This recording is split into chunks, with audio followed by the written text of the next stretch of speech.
Well, hello, thank you for joining me today again for another episode of the Church History Trail.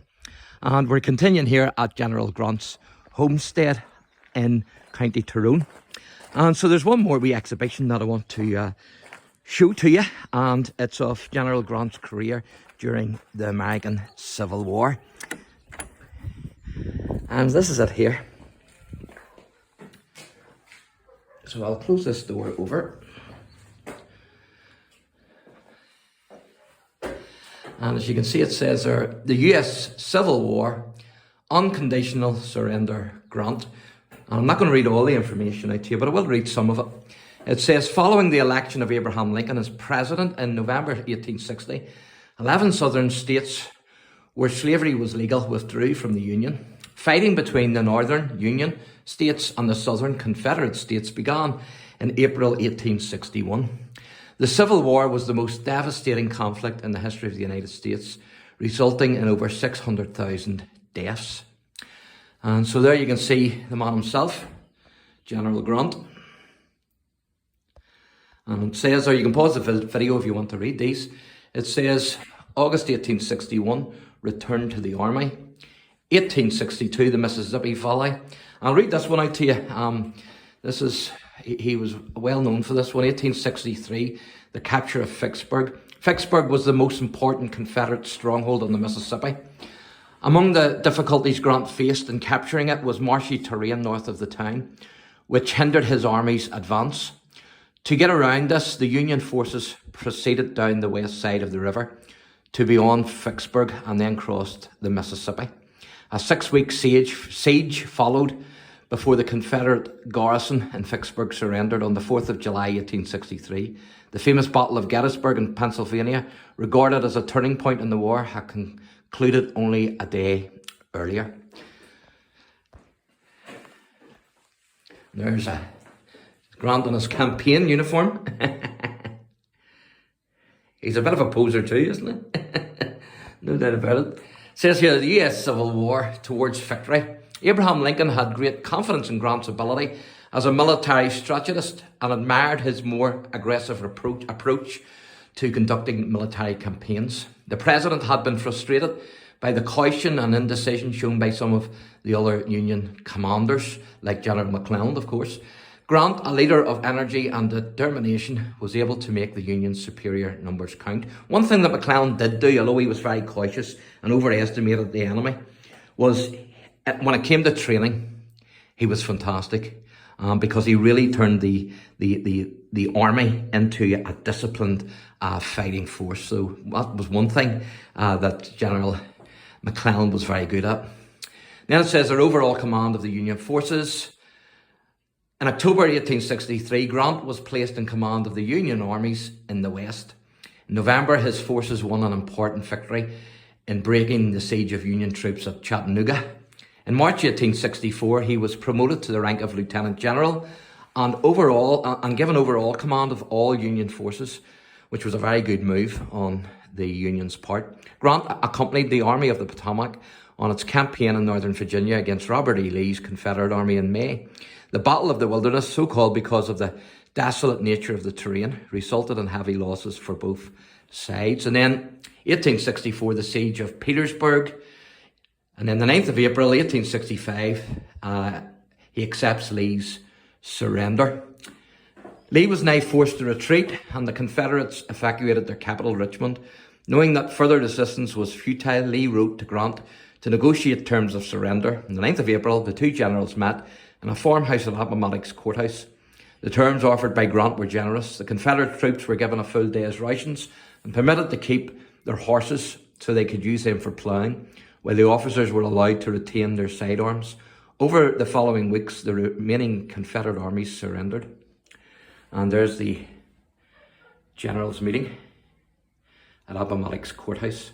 That's Lee on the left in the Confederate uniform and Grant on the right, both sitting, Grant in the Union uniform.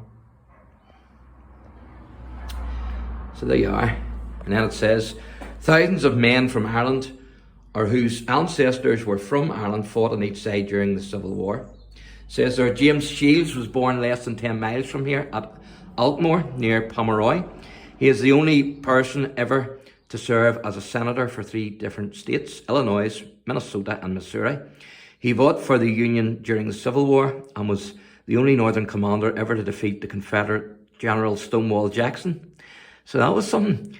Himself of Ulster ancestry in a pitched battle. And there's James Shields himself and also Stonewall Jackson. And it's said at the First Battle of Bull Run that one of the commanders says, there stands Jackson like a stone wall, rally round the Virginians. And whenever General Jackson was killed at the Battle of Chancellorsville, Lee says that it was like losing his right arm. That's how much General Jackson meant to Robert E. Lee. And then there's the war hero becomes president.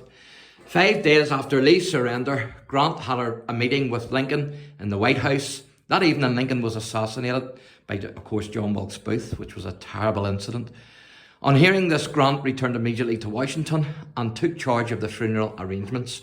In 1866, on President Andrew Johnson's recommendation, the US Congress passed an act appointing Grant General of the Army of the United States. Now you can see the youngest president.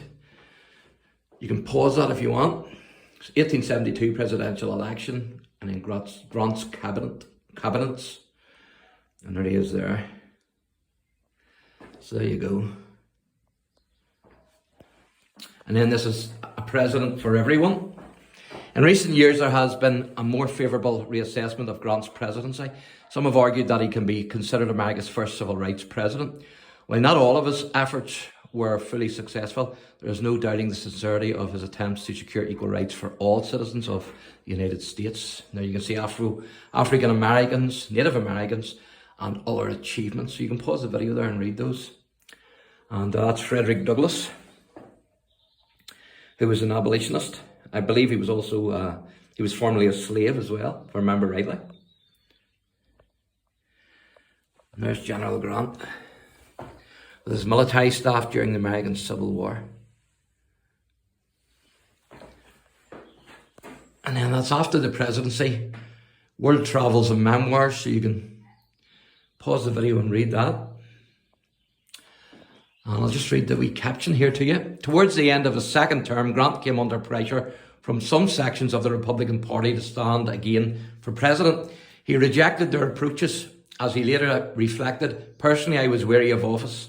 I never wanted to get out of a place as much as I did to get out of the presidency. So there you are. And then this is the last week caption here. A nation mourns and remembers.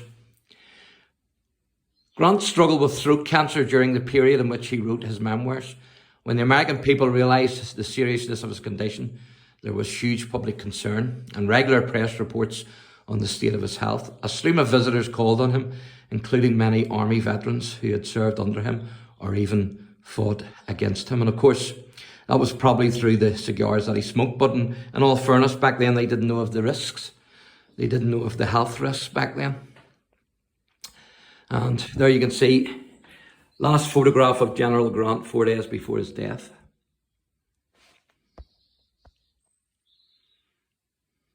And he's sitting reading the paper. Or no, that's probably working on his memoirs, I would say. And it was taken at Mount McGregor 4 days before his death. There's the funeral. Grant's funeral procession in New York City. And I'll read out the tomb here. It says Grant's tomb. Grant's tomb, part of the General Grant National Memorial, stands on Riverside Drive in New York City. Building work began on the 27th of April 1891, the 69th anniversary of his birth. And exactly 6 years later, on the 27th of April 1897, the tomb was dedicated. Standing 150 feet high, the tomb is one of the largest mausoleums in the world. It cost some $600,000, with over 90,000 people contributing to the building costs. The tomb includes Grant's earthly remains and those of his wife Julia, who died on the 14th of December 1902 in Washington, D.C. And I'll leave you with this here then, we'll go outside. Man proposes and God disposes. There are but few important events in the affairs of men brought about by their own choice. And that's the opening of the preface to his memoirs, the Grant's memoirs. So there you go. So I hope you've enjoyed our wee tour of General Grant's ancestral home.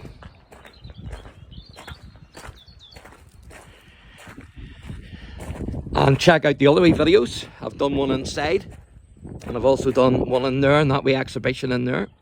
So you can check those out as well. So pretty amazing.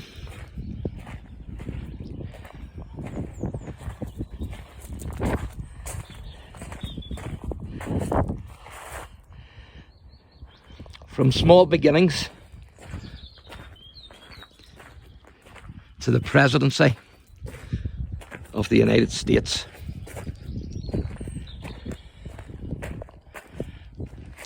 Thanks for watching, and God bless.